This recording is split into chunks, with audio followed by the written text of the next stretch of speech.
바다, 모파상, 앙리 세아르에게. 최근에 사람들은 신문에서 다음과 같은 기사를 읽었다. 1월 22일 볼료뉴 시루메르. 얼마 전 끔찍한 불행이 닥쳐와 2년 전부터 큰 시련을 겪어온 해안지방 주민들을 경악해 했다. 자벨 선장이 이끄는 어선 한 척이 항구로 들어오던 중 서쪽으로 튕겨나가 선창 방파제에 부딪힌 것이다. 구조선이 구조에 나서 구명 로프를 던져 쏘았음에도 불구하고 남자 4명과 견습선원 1명이 목숨을 잃었다. 그 사건 이후 악천후가 계속되고 있다. 사람들은 비극적인 사건이 또다시 일어나지 않을까 염려한다. 자벨 선장은 대체 누구인가? 불구자의 형제인가? 파도에 휩쓸려 산산조각 난 자기 배 밑에서 죽은 그 불쌍한 남자가 내가 생각하는 바로 그 남자라면 그는 지금으로부터 18년 전 바다에서 일어나는 엄청난 비극들이 항상 그렇듯이 끔찍하면서도 단순한 또 다른 비극을 목도한 바 있다. 자벨은 한 트롤선의 선장이다. 그 트롤선은 전형적인 어선이다. 아랫부분이 둥그스름하며 어떤 악천후도 걱정되지 않아도 될 만큼 견고하다. 바다에서 마치 집단처럼 파도에 끊임없이 흔들리고 영불 해협의 소금기 어린 혹독한 바람에 이리저리 얻어맞으면서도 또 절차한 듯 부풀린 채 바다 밑바닥을 훑는 커다란 어망을 옆구리에 끌고 다니며 지칠 줄 모르고 작업한다. 바위 속에 잠들어 있는 바다 동물들, 모래에 붙어있는 납작한 물고기들, 발이 깔꼬리 모양으로 굽은 묵직한 개들, 뾰족한 수염이 달린 바다 가재들을 끊임없이 떼어내고 수확한다. 바람이 잔잔하고 파도가 높지 않을 때면 배가 작업을 시작한다. 배 양쪽 끄트머리에 달린 2개의 굴림대 위를 미끄러지는 밧줄 2개를 이용해 쇳덩어리가 달린 커다란 나무 기둥을 따라 어망을 고정한 채 바람과 파도 속을 표류하며 바다 밑바닥을 유린하는 어망을 잡아 끈다. 자벨의 동생, 선원 4명, 견습 선원 1명이 그 배에 타고 있었다. 배는 날씨가 맑고 화창할 때 볼료누를 출발해 트롤망을 던졌다. 그런데 얼마 지나지 않아 그 트롤선은 뜻밖의 돌풍에 철수해야 했다. 그렇게 영국 해안에 다다랐다. 하지만 심한 풍랑이 해안을 후리치며 육지에 달려드는 바람에 항구에 진입할 수가 없었다. 그 배는 다시 바다로 나가 프랑스 해안 쪽으로 뱃머리를 돌렸다. 그러나 폭풍우가 엄청난 포말과 소음을 일으키고 있어서 매우 위험했다. 부두로 접근할 수가 없었다. 트롤선은 파도 속에서 요동치고 물 보따리에 얻어맞아 물을 줄줄 흘리며 한동안 바위 위를 떠돌았다. 대여섯 동안 양쪽 해안 어느 곳에도 접안하지 못하고 두 나라 사이를 떠돌았다. 그러다가 그 거친 날씨에 익숙해져 다시 힘을 내서 길을 나섰다. 배가 바다 한가운데 있을 때 마침내 폭풍우가 잦아들었다. 그러자 선장은 파도가 아직 그친데도 어망을 던지라고 명했다. 커다란 트롤망을 백전 너머로 던져야 했다. 선원 2명은 이물에, 나머지 2명은 고물에 서서 굴림대 위로 밧줄을 뽑아내기 시작했다. 갑자기 밧줄이 바닥을 건드렸다. 그 순간 높은 파도 하나가 몰려와 배를 기울게 했고 이물에서 어망 내리는 것을 지휘하던 동생 자벨이 비틀거렸다. 그의 팔 안쪽이 배의 흔들림 때문에 느슨해진 밧줄과 나무 기둥 사이에 끼었다. 그는 다른 손으로 밧줄을 들어 올리려 했지만 트롤망이 이미 내려졌기 때문에 팽팽해진 밧줄은 전혀 틈을 내주지 않았다. 동생 자벨은 고통의 경련을 일으키며 사람들을 외쳐 불렀고 모두들 뛰어왔다. 그의 형도 키를 놓고 그에게 달려왔다. 그들은 밧줄에 달려들어 밧줄과 나무 기둥 사이에 물린 그의 팔을 빼내려 했다. 하지만 소용없었다. 잘라야겠어요. 선원 1명이 이렇게 말하고는 호주머니에서 큼직한 칼을 꺼냈다. 그것으로 밧줄을 2번 내리치면 동생 자벨의 팔을 구할 수 있었다. 하지만 밧줄을 자르면 트롤망을 잃게 된다. 트롤망은 값이 많이 나가는 물건이었다. 1,500프랑이나 했다. 그것은 형 자벨의 재산이었고 그는 재산에 대한 집착이 강했다. 형 자벨이 괴로운 마음에 고함을 질렀다. 안 돼, 자르지 마. 잠깐 기다려. 내가 바람이 불어오는 쪽으로 뱃머리를 돌릴 테니까. 형 자벨은 이렇게 말하고는 키로 달려가 키 손잡이를 아래쪽으로 내렸다. 배는 어망의 무게 때문에 추진력이 마비되어 겨우 말을 들었고 예기치 않은 편류와 바람의 힘에 의해 다른 쪽으로 끌려갔다. 동생 자벨이 얼빠진 눈으로 이를 닦는 채 무릎을 꿇고 덜썩 주저앉았다. 아무 말이 없었다. 형 자벨이 선원이 밧줄을 자를까봐 걱정하며 돌아와서 말했다. 잠깐만 기다려. 자르지 마. 닻을 내릴 테니. 사슬이 모두 풀리고 닻이 내려졌다. 선원들은 트롤망에 밧줄을 늦추기 위해 권양기를 돌렸다. 마침내 밧줄이 느슨해졌고 선원들은 옷소매 밑에서 피투성이가 된 무기력한 팔을 빼냈다. 동생 자벨은 마치 바보가 된 것 같았다. 그의 작업복을 벗긴 선원들은 끔찍한 광경을 보게 되었다. 허물허물해진 살 덩어리에서 마치 펌프를 작동시킨 것처럼 피가 철철 솟구치고 있었다. 동생 자벨이 자기 팔을 바라보고는 중얼거렸다. 피려먹을. 팔에서 흘러나온 피가 가판 위에 웅덩이를 이루자 선원 한 명이 외쳤다. 이러다가 피가 전부 빠져나가겠어요. 혈관을 묶어야 해요.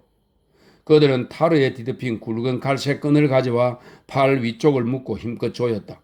분출하던 피가 차츰 잦아들고 마침내 완전히 멈추었다. 동생 자벨이 팔을 옆으로 늘어뜨린 채 일어났다. 그는 다른 쪽 손으로 그 팔을 들어 올려 돌리고 흔들어 보았다. 혈관이 모두 끊어지고 뼈가 부서져 있었다.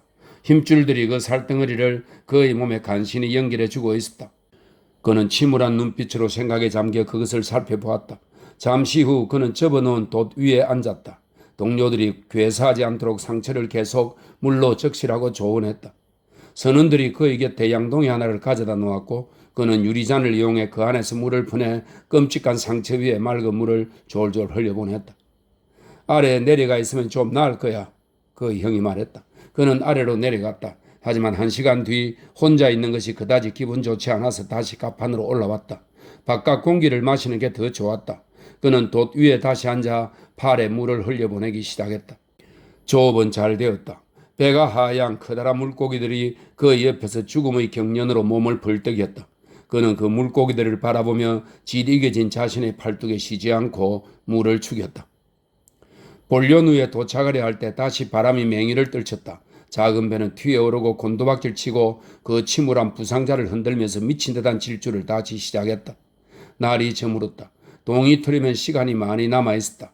해가 떠오를 즈음 그들은 영국 땅을 다시 보았다. 하지만 바다가 조금 잠잠해졌으므로 바람이 불어오는 쪽을 향해 지그재그로 항해하며 다시 프랑스로 향했다.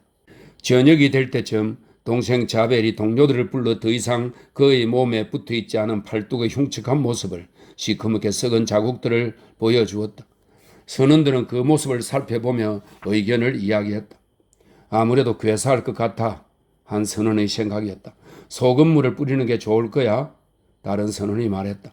그래서 선원들은 소금물을 가져와 부상자의 팔뚝 위에 부었다.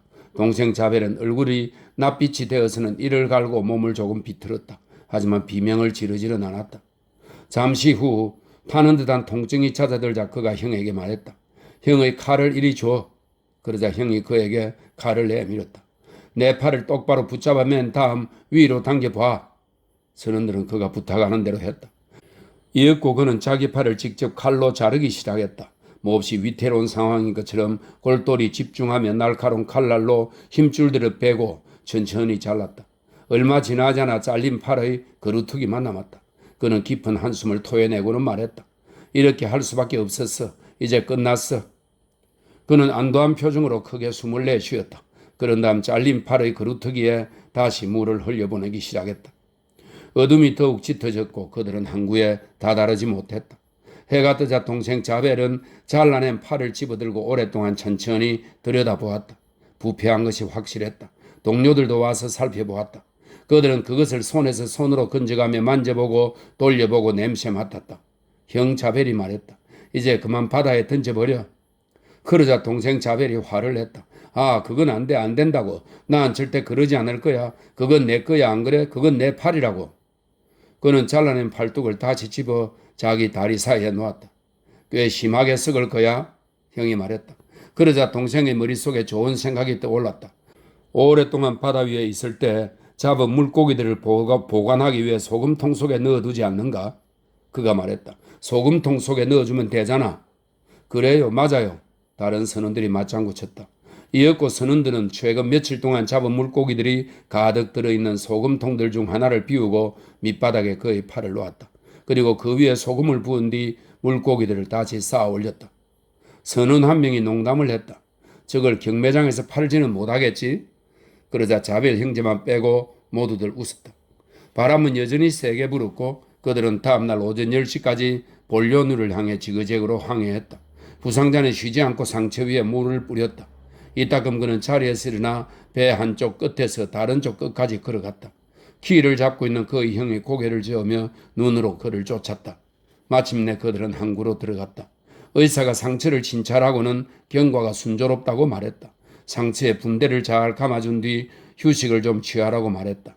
하지만 자벨은 자기 팔을 되찾기 전에는 잠자리에 들려고 하지 않았다. 그래서 곧바로 항구로 돌아가 자신이 십자 표시를 내둔 소금통을 찾았다.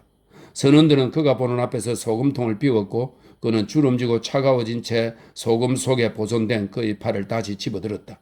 그것을 수건으로 잘 싸서 자기 집으로 가지고 갔다. 그의 아내와 아이들은 남편의 아버지의 몸 잔해를 손가락으로 건드려 보았다. 손톱 밑에 낀 소금 가루를 털어내며 오랫동안 살펴보았다.